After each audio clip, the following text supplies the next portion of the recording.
Ini ada 5 pertanyaan. Ustaz akan cuba menjawabnya insya-Allah.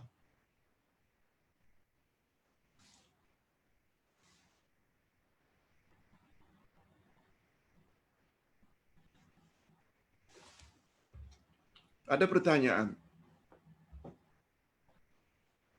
Pertama sekali, maaf Ustaz, Kak Ayah ingin tanya, adakah ini hadis sahih? Harta manusia hanya 3. Harta manusia hanya 3. Pertama, apa yang dia makan habis. Yang kedua, apa yang dia pakai lusuh. Yang ketiga, apa yang dia infak. Itulah harta kita sebenarnya. Apakah ini hadis, Pak Ustaz? Kalau ini hadis, siapakah yang meriwayatkannya? Maaf Uday, kalau cara pertanyaan Kak Ayah ini tidak teratur. Ada harap Uday faham. Kak Ayah ini, Kak Nuriyah dari Shah Alam bertanya, betulkah ini hadis Nabi? Betul. Bunyi lengkapnya, Qala benu Adam, panjang hadisnya. Telah berkata anak cucu Adam, iaitu manusia, Mali, mali, mali, ini hartaku, ini hartaku, ini hartaku. Padahal kata Nabi, harta mereka itu 3 saja. Apa yang mereka makan habis, apa yang mereka pakai lusuh, dan apa yang mereka infak, sedekah.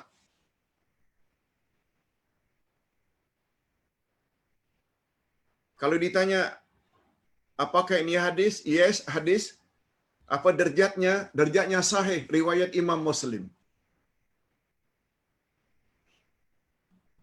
Itu sebabnya jangan lokek dalam infak, sedekah, wakaf. Lebih-lebih lagi pada jalan Allah. Sehingga satu istilah, tidak akan apa-apa orang yang suka bersedekah. Apalagi malaikat di langit setiap pagi berdoa, Allahumma, ya Allah, ya Tuhanku, kata malaikat, berilah orang yang menginfakkan hartanya gantian.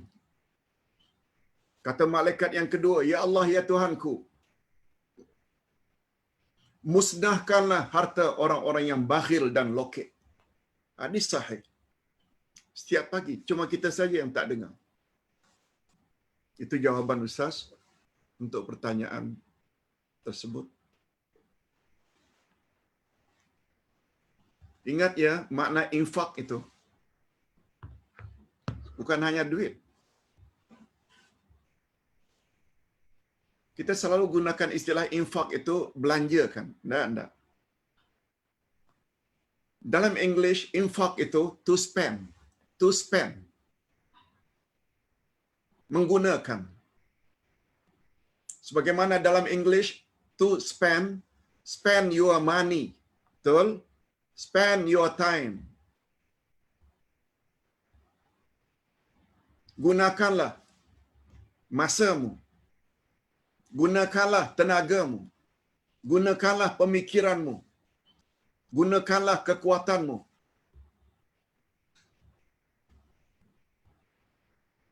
Itu sebabnya sekali lagi, Syekh Ali Jabir, walaupun orang Madinah, dia sanggup ambil warga negara Indonesia dan bersedia untuk mati di Indonesia. Dan beliau bersungguh-sungguh spend dia punya time semata-mata untuk agama Allah. Agama Allah. Agama Allah. Itu namanya infak juga. Infak bukan hanya harta. Itu sebabnya dalam satu riwayat, kata Nabi, Man kana lahu malun falyatasaddaq bimalihi. Siapa yang mempunyai harta, hendaklah dia bersedekah dengan hartanya. Wa man kana lahu quwwatun falyatasaddaq biquwwatihi. Barang siapa yang mempunyai tenaga, bersedekahlah dengan tenaganya. Wa man kana lahu ilmun falyatasaddaq bi ilmihi. Siapa yang punya ilmu, knowledge, bersedekahlah dengan ilmunya. Luas makna infak. Bukan sekedar belanja, tapi manfaatkan, pergunakan selagi hayat di kandung badan.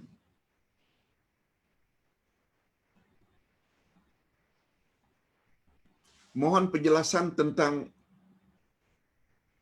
pertama, roh dikembalikan ke jasadnya. Soalannya, bagaimana jika jasad atau tiada jasad, misalnya terbakar, tenggelam dalam lautan, jadi tiada kuburannya? Ustaz tadi dah sebut. Alam kubur itu hanya berdasarkan kebiasaan. Ada jasad ke, tak ada jasad ke, dia tetap berada di alam barzakh. Istilah Allah kembalikan rohnya kepada jasadnya dalam ilmu Allah. Walaupun kita tak nampak jasadnya. Dalam ilmu Allah. Kalau Nabi cakap macam itu, yakini sajalah. Soalannya, jawapan di dalam alam kubur dalam bahasa Arab ke, Ustaz? Dalam bahasa Arab ke? Aduh, macam mana kami yang tak faham bahasa Arab? Tidak ada satu riwayat pun yang sahih mengatakan mesti bahasa Arab. Dengan BI ke, BM ke, BA ke, pokoknya jenazah tersebut memahami apa yang ditanya. Dan apa yang dijawab oleh jenazah itu juga difahami oleh Munkar wa Nakir. Difahami oleh Allah Azza wa Jalla. Tak usah bahas sesuatu yang tak begitu penting. Mungkin pertanyaan ini berdasarkan kebimbangan, macam mana kami tidak jawab kalau memang soal jawab itu dalam bahasa Arab di sana. Jangan bimbang. Apalagi kita tahu berdasarkan ayat 65 dari surat Yasin, al-yawma nakhtimu ala afwahihim wa tukallimuna aydihim wa tashhadu arjuluhum bima kanu yaksibun. Pada hari itu mulut akan dikunci oleh Allah. Ditutup. Yang akan bercakap dengan kami adalah tangan-tangan mereka. Yang akan jadi saksi kaki-kaki mereka terhadap apa yang mereka telah usahakan di atas muka bumi. Ya, jangan terbayang oleh kita yang jawab tu lidah, mulut. Nah. Kata ulama tafsir, tangan akan bercakap, kaki jadi saksi, itu memberi isyarat. Amalmu yang akan jawab, bukan mulutmu. Itu sebabnya pemahaman sangat mustahak dengan ayat-ayat Quran tadi. Tentang siapa Allah, siapa nabimu, siapa apakah agamamu. Pemahaman sangat mustahak, lalu kita yakini, lalu kita amalkan dalam kehidupan sehari-hari. Sekiranya orang kafir dikebumi dalam kapan? Coffin. Kapan batu misalnya. Macam mana itu Pak Ustaz? Allahu Akbar. Orang itu dikebumikan dengan cara macam manapun. Tetap dia berada di alam barzakh.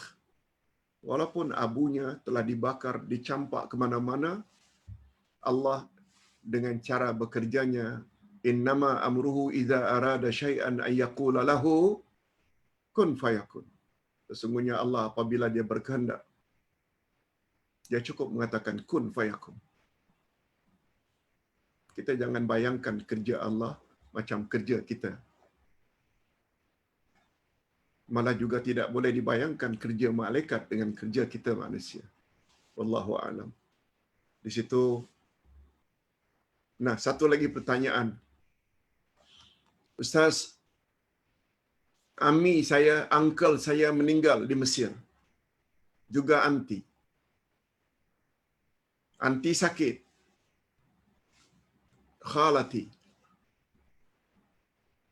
Ami saya yang saya anggap macam ayah saya meninggal dunia juga semalam disebabkan COVID-19.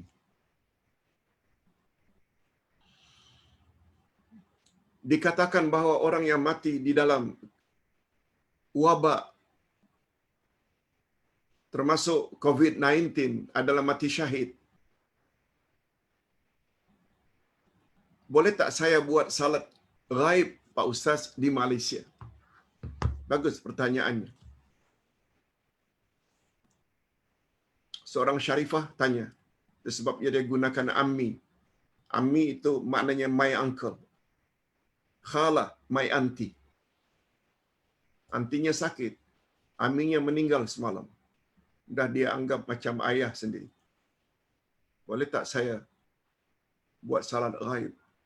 Sedangkan orang yang mati karena COVID dikatakan mati syahid. Betul.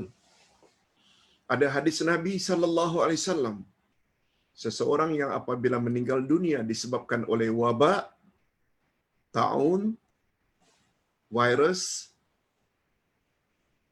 dia adalah mati syahid. Tapi ingat, mati syahid ada dua jenis.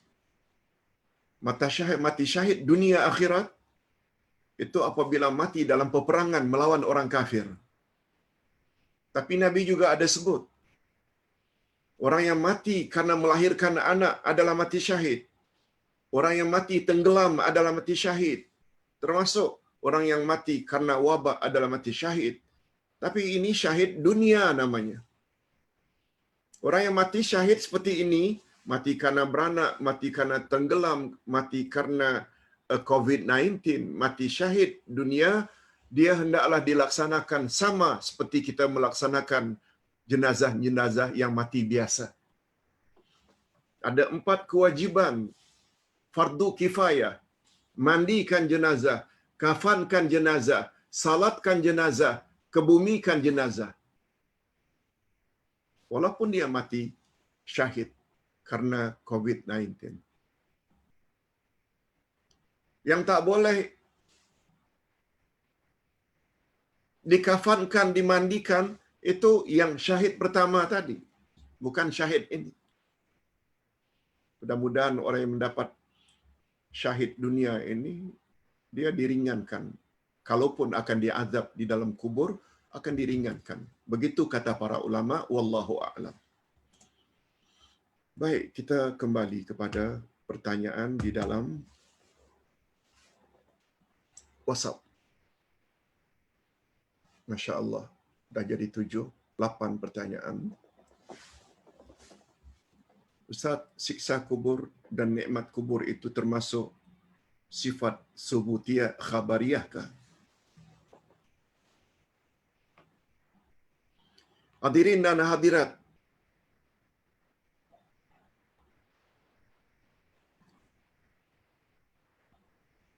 subutiyah dan salbiyah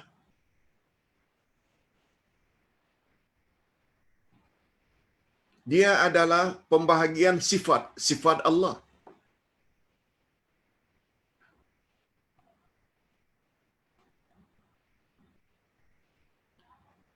Jadi tak ada kaitannya dengan nikmat kubur atau siksa kubur.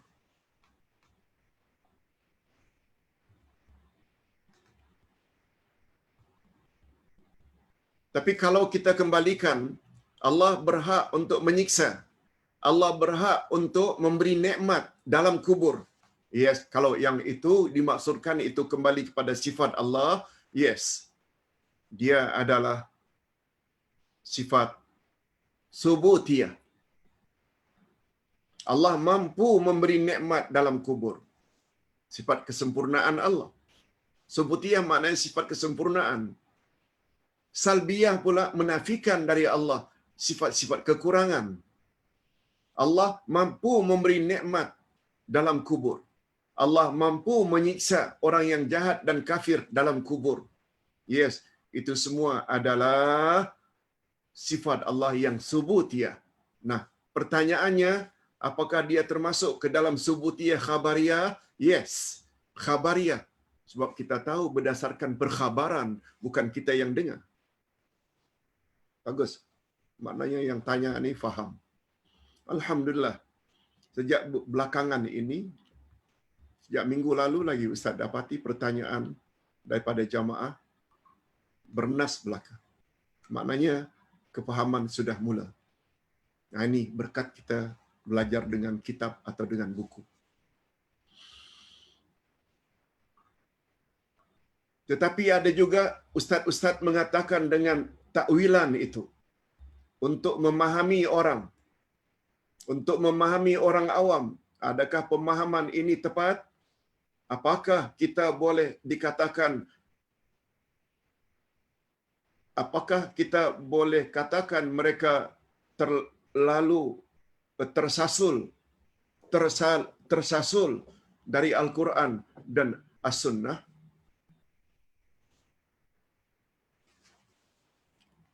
Kalau ada yang berpendapat, ini sambungan daripada pertanyaan yang pertama tadi.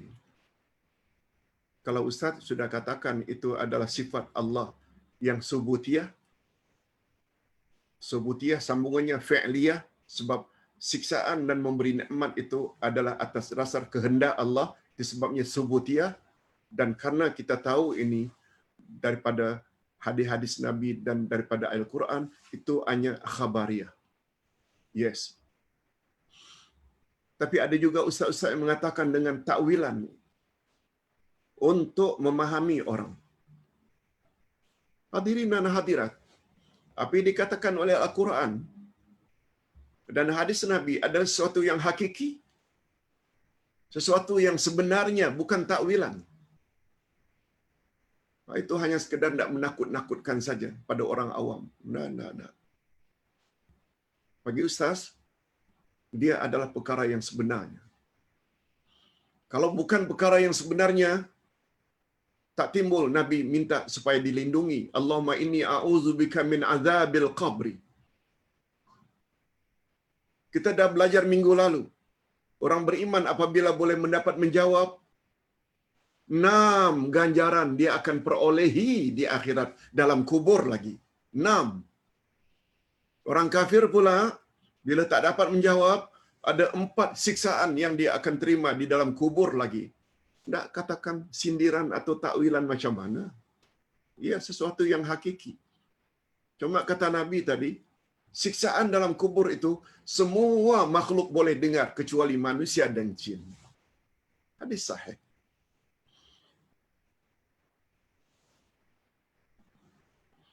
Cuma kita tak boleh cakap keluar jalan Islam, kan Ustaz? Cuma kita tak boleh cakap keluar jalan Islam, kan? Ustaz tak faham. Tapi cukuplah dengan penjelasan tadi bahawa itu sebabnya Nabi Muhammad sallallahu alaihi wasallam mengatakan bahawa pahaman Ahlus Sunnah wal Jamaah, mereka hendaklah berkeyakinan al-jannatu haq, wan naru haq, was-siratu haq, wal hisabu haq, wa adzabul qabr haq, wa ni'matul qabri haq. Apa maknanya Ustaz? Syurga itu hak. Maknanya benar, sebenar-benarnya. Dia wujud dan ada. Neraka itu hak. Siratal mustaqim itu hak. Yang ni Ustaz, kita pernah dihebohkan beberapa tahun yang lalu. Ada seorang mengatakan bahawa titiran Siratal mustaqim itu hanya khayalan saja. Oh, salah sangat pandangan itu. Sehingga orang berkenaan mendapat teguran dari JAKIM. Siratul mustaqim hak. Benar. Azab kubur hak. Nikmat kubur hak. Apa makna hak? Bukan sindiran. Dia benar-benar berlaku. Soalan yang kedua. Assalamualaikum Pak Ustaz. Bapa angkat saya baru meninggal dunia di Mesir pagi ini. Ini pertanyaan tadi. Disebabkan COVID. Bolehkah salat ghaib Pak Ustaz? Kematian COVID kan dianggap syahid. Nah, bagus juga kalau Ustaz jawab lagi, sebab ada yang tertinggal tadi. Sebab beliau tanya, bolehkah saya salat ghaib? Ustaz tadi dah sebut syahid ada dua jenis, ada syahid dunia akhirat, itu bila mati di dalam medan pertempuran. Di antara makna mati syahid, dia jangan ditanggalkan bajunya yang koyak raba. Jangan dimandikan, biar dengan darah ditanamkan, sebab semua itu nanti akan jadi saksi. Itu makna syahid. Tapi karena COVID-19 ini syahid juga, tapi syahid dunia. Orang yang mati syahid dunia hendaklah dilaksanakan macam orang yang mati biasa, termasuk disalatkan. Nah, bagi kita yang tak dapat berada di Mesir karena aminya meninggal di Mesir, salat ghaib di sini. Salat ghaib sama dengan salat jenazah, cuma bezanya di depannya tidak ada jenazah. Bagi pendengar Ustaz boleh. Wallahu a'lam. Yang ketiga, Assalamualaikum Pak Ustaz. Benarkah kita dilarang untuk mengambil ilmu daripada guru-guru yang mengajar tanpa dalil dan juga mengamalkannya atau mengiyakan amalan bid'ah? Dikhawatirkan kita juga akan terkeliru. Apa pandangan Pak Ustaz? Jazakallahu khair di atas pencerahan. Hadirin dan hadirat, kita tak boleh nafikan belajar agama mesti berguru. Ustaz tidak kata jangan berguru. Nabi sendiri pernah menyebut, khairun nas man ta'allamal Quran wa 'allamah. Sebaik-baik manusia orang yang belajar Quran dan mengajarnya kepada orang lain. Betul tak bila dikatakan mengajarnya mesti ada murid? Bila murid menimba ilmu mesti dari guru. Itu sebabnya Ustaz berpendapat kita boleh bermazhab. Mazhab Hanafi ke Maliki, Syafi'i, Hambali. Yang tak boleh ta'assub mazhab. Oleh sebab itu, dengarlah. Dari mana-mana Ustaz. Cuma untuk kita ikuti, bukan semuanya yang kita dengar. Pilih mana yang paling kuat dalilnya. Itu saja. Itu sebabnya Ustaz selalu menasihati jemaah, jangan apa yang Ustaz cakap langsung diambil. Kalau ada pendapat Ustaz lain yang setelah dikompare lebih kuat dalilnya, ambil daripada Ustaz yang lain. Itu saja. Peranan guru hanya untuk membimbing saja.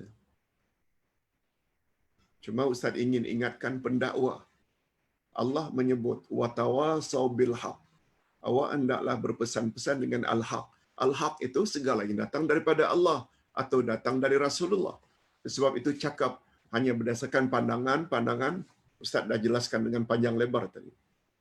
Bila dia menjawab tentang Allah, tentang Islam dan tentang Nabi, berdasarkan ulama tentang ini, padahal itu tidak ada dalam Quran dan Sunnah, dia akan gagal ketika menjawab soalan mukar wa nakir nanti.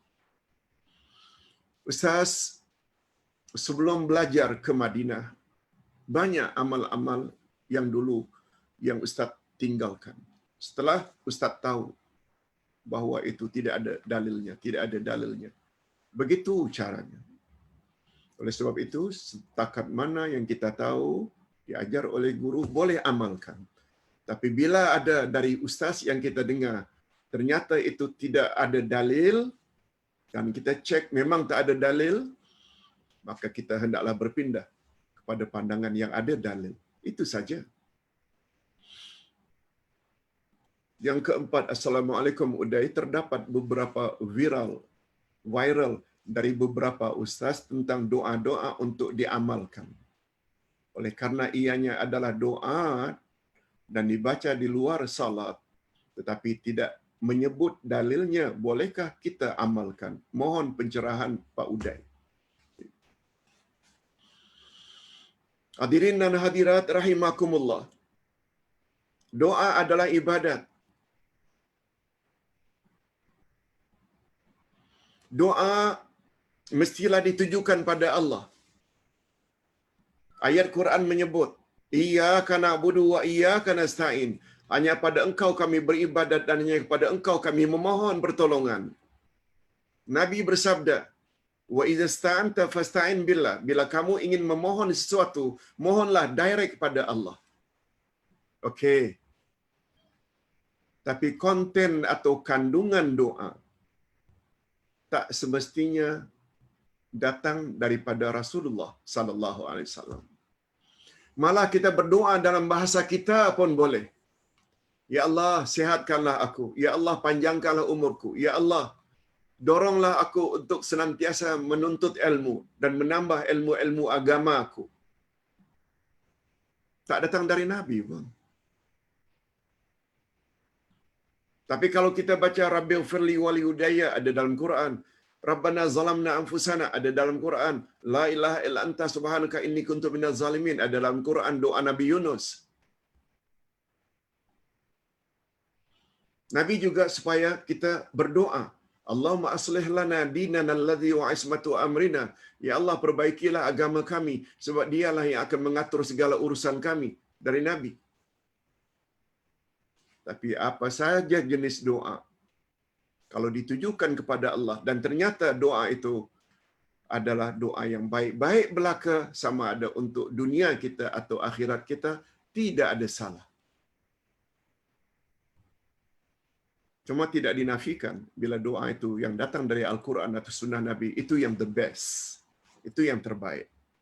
Itu sebabnya Ustaz buat doa wirid Rasulullah pagi dan petang. Ustaz buat buku munajat Ahlu Sunnah wal Jamaah. Ustaz juga buat koleksi doa dan zikir.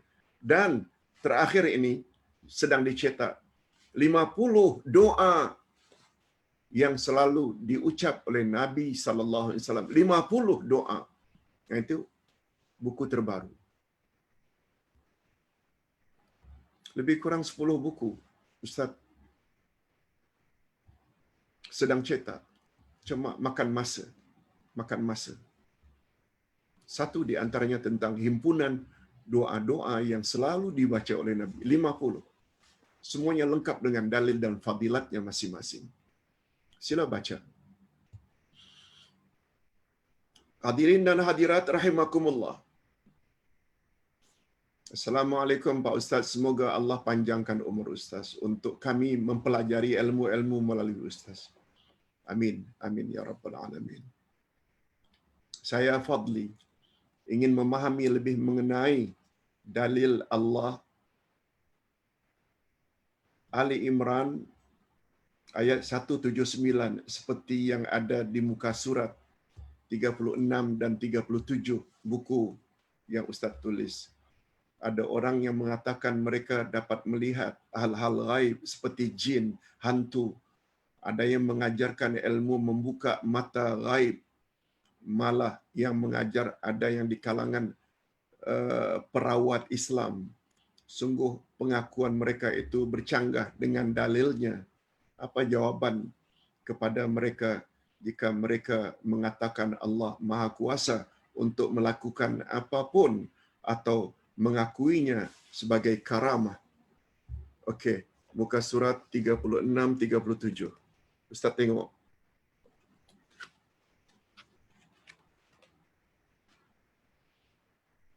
Okey, di antaranya Allah SWT memang ada menyebut pada ayat 27 surat Al-Jin. Alimul ghaibi fala yuzhiru ala ghaibihi ahadan illa man irtada min rasul. Coba tengok muka surat 37. Artinya, dia Allah yang mengetahui yang gaib. Maka dia tidak memperlihatkan kepada seorang pun tentang yang gaib kecuali kepada rasul yang diredainya.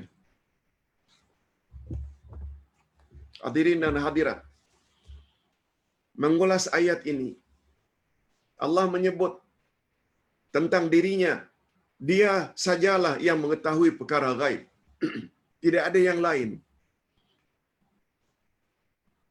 Kecuali Allah sambung, illa man irtada min rasul. Yang mengetahui perkara gaib hanya Allah. Tak ada yang mengetahui perkara gaib seorang pun kecuali orang yang Allah redai dari kalangan Rasul. Sebabnya kata ulama akidah ghaib terbagi dua. Pertama, ghaib hakiki, ghaib yang sebenar-benar ghaib, tak ada yang tahu kecuali Allah. Contohnya bila kiamat akan terjadi. Tapi Allah buat pengecualian. Kecuali juga tahu perkara ghaib orang yang aku redai dari kalangan Rasul. Maknanya ada ghaib yang kedua. Ghaib yang kedua inilah yang dipanggil ghaib idafi. Ghaib idafi. Ghaib tambahan. Cuma Allah sebut man irtada, siapa yang Allah redai min rasul. Allah tidak sebut man irtada min wali, man irtada min bomo, man irtada min dukun, man irtada min tok nujum, man irtada min ustaz. Juga akan tahu perkara ghaib dari kalangan orang yang Allah redai, dari kalangan wali, keramat, kiai, ustaz. Allah tak sebut. Yang Allah sebut man irtada min rasul, siapa yang Allah redai dari kalangan rasul. Itu sebabnya ada beberapa perkara ghaib yang rasul boleh mengetahui karena Allah beritahu melalui wahyu. Seperti tanda-tanda dekat kiamat. Itu ghaib idafi. Jadi kalau ada orang yang mendakwa padahal dia tidak rasul, dia tahu ini, tahu itu perkara ghaib, jangan percaya. Dan itu bercanggah dengan ayat Quran dan hadis Nabi sallallahu alaihi wasallam. Wallahu a'lam. Yang kelima. Assalamualaikum Pak Ustaz. Saya belajar tarannum Al-Quran dengan seseorang. Tetapi apabila dia berdoa, dia senantiasa mulai dengan Fatihah dan menyebut nama Abdul Qadir Jailani dan Nabi Daud. Saya tahu itu tidak mengikut sunnah. Bolehkah saya tetap belajar tarannum Al-Quran dari beliau dan saya tidak mengikuti doanya? Berdoa dengan menyebut nama-nama orang yang telah wafat. Nabi Daud, Syekh Abdul Qadir Jailani. Tak boleh. Kita sudah belajar itu tawassul bid'ah. Tawassul bid'ah. Tawassul masyru' ada 4. Masih ingat? Tawassul dengan nama-nama Allah, tawassul dengan tauhid dan iman, tawassul dengan amal saleh, dan tawassul melalui doa orang yang masih hidup. Tidak belajar tarannum tak mengapa, tapi dalam bab doa itu jangan ikuti. Sebab itu bid'ah. Adapun Pak Ustaz, mengapa kita sebut Nabi Muhammad? Itu bab lain. Kita menyebut nama Nabi Muhammad karena kita berselawat. Dan berselawat itu adalah ibadat. Boleh tak? Termasuk tak ke dalam tawassul masyru' berselawat ke atas Nabi? Masuk? Sebab selawat ke atas Nabi adalah ibadat. Tawassul masyru'. Tawassul dengan nama Allah. Tawassul dengan tauhid dan iman. Tawassul dengan amal saleh. Ini termasuk ke dalam salah satu tawassul yang digalakkan. Apalagi Nabi sampai bersabda, doa tidak akan makbul kalau tidak diawali dengan tahmid, memuji Allah dan selawat ke atasku. Selawat ini jadi syarat. Selawat ke atas Nabi. Bukan Nabi Daud, bukan Nabi Sulaiman, bukan. Apalagi wali-wali Allah, termasuk Abdul Qadir Jailani. Nak belajar ilmu tarannum, silakan. Tapi dalam bab doa itu jangan ikuti. Sebab itu bercanggah. Pak Ustaz, ada kawan kata perlu mohon dengan Nabi yang menjaga pokok jika guna daun-daun pokok untuk berbuat. Apa komen Ustaz?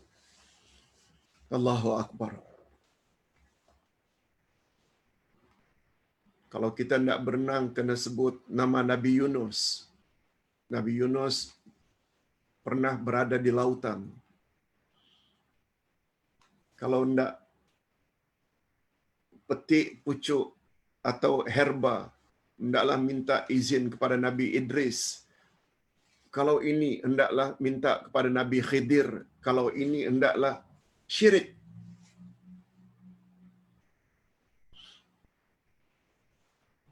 Sebab Nabi SAW pernah bersabda, kullu amrin dhi balin lam yubda bi bismillah fahuwa abtar. Segala amal yang baik yang tidak diawali dengan bismillah, dengan nama Allah, maka terputus amal baik itu dari keberkatan. Termasuk ketika hendak membuka buku, membaca, ketika hendak menulis, ketika hendak makan, ketika hendak minum, termasuk ketika hendak mengambil, memetik sayur-mayur ke, buah-buahan ke, cabai ke, tomato ke, bismillah. Apalagi di laut, apalagi di hutan-hutan belantara, ambil daun ke, bismillah. InsyaAllah dia akan terhindar daripada gangguan syaitan. Bismillah.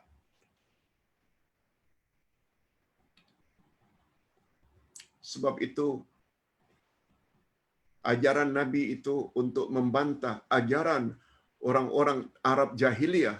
Bila hendak buat sesuatu, bismillah, bismil uzza, semuanya itu nama-nama berhala.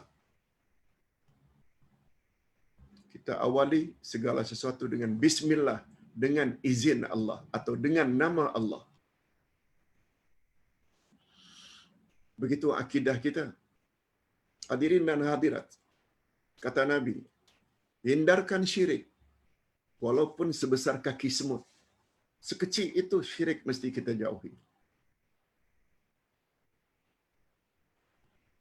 Jadi komen Ustaz, sebutan-sebutan itu walaupun dulu-dulu kita pernah buat karena ikut cakap orang tua, nasihat orang-orang tua, dah tahu ini, jangan buat lagi. Tobat dengan tobat nasuha. Allah bersedia memaafkan. Hadis berkaitan seorang minta untuk azan dari Bilal. Hadis berkaitan seorang yang minta untuk azan dari Bilal. Kemudian malaikat jumpa Nabi dan tanya, kenapa tiada azan subuh hari ini? Ustaz-ustaz baca dalam bab ikhlas. Adakah hadis sahih?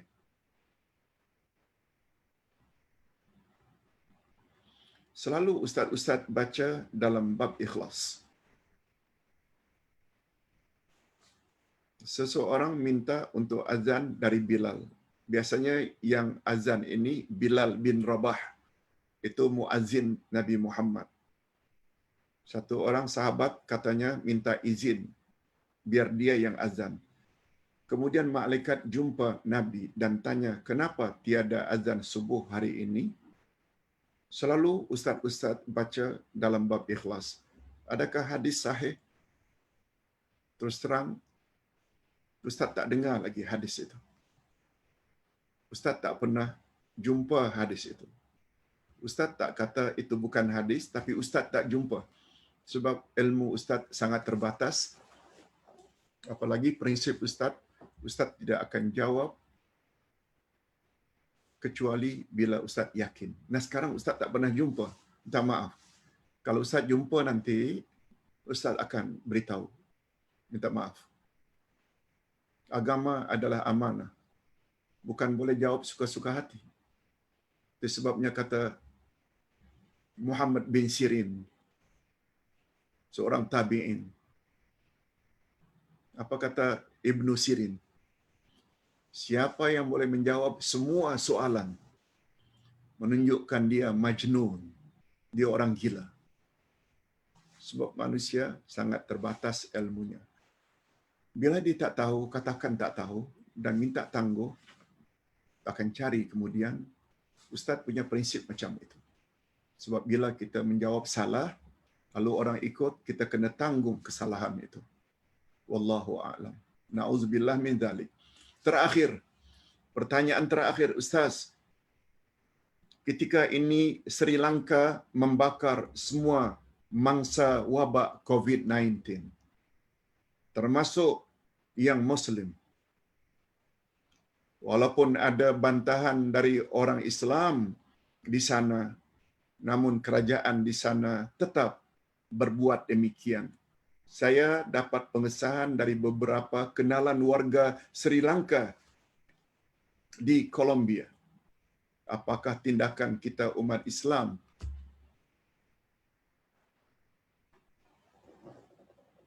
di sini? Hadirin dan hadirat rahimakumullah.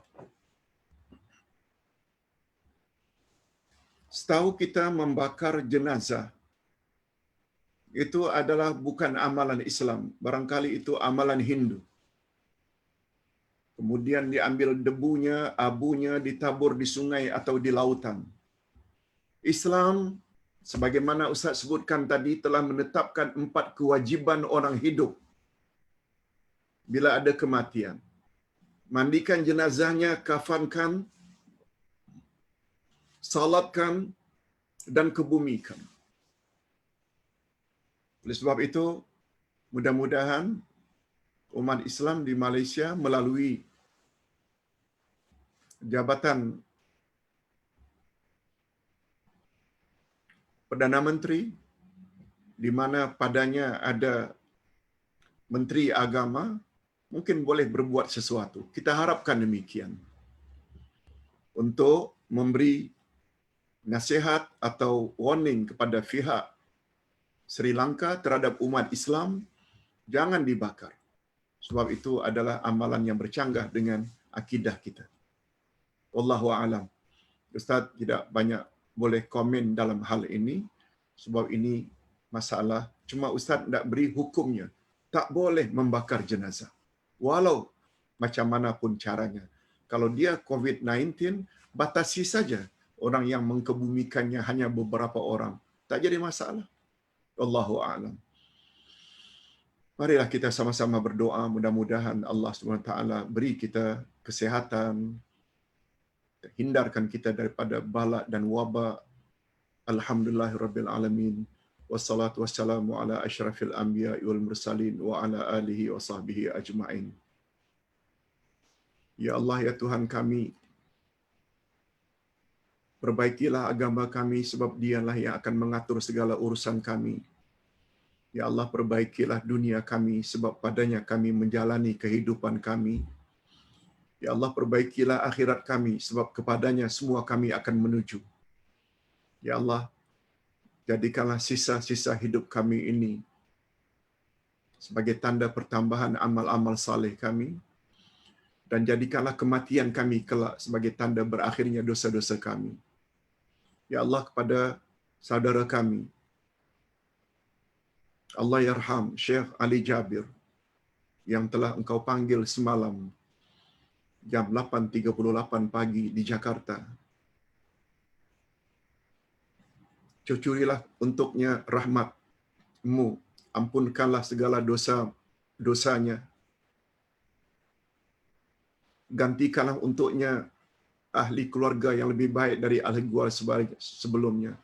Gantikanlah untuknya rumah yang lebih baik daripada rumah sebelumnya. Gantikanlah untuknya isteri yang lebih baik daripada isteri sebelumnya. Jadikanlah kuburannya sebagai taman-taman syurga, dan janganlah Engkau jadikan kuburannya sebagaimana kawah-kawah api neraka. Rabbana atina fid dunya hasanah wa fil akhirati hasanah wa qina adzabannar. Ya Allah, berilah kami kebaikan di dunia dan kebaikan di akhirat, dan hindarkan kami dari azab api neraka. Allahumma inna nas'aluka ilman nafi'a wa rizqan thayyiba wa amalan mutaqabbala. Ya Allah, kami mohon kepadamu agar Engkau tambah kami ilmu-ilmu yang bermanfaat, rezeki yang baik-baik, dan amal yang diterima. Wa sallallahu ala nabiyyina Muhammad wa ala alihi wa sahbihi ajma'in. Walhamdulillah rabbil alamin.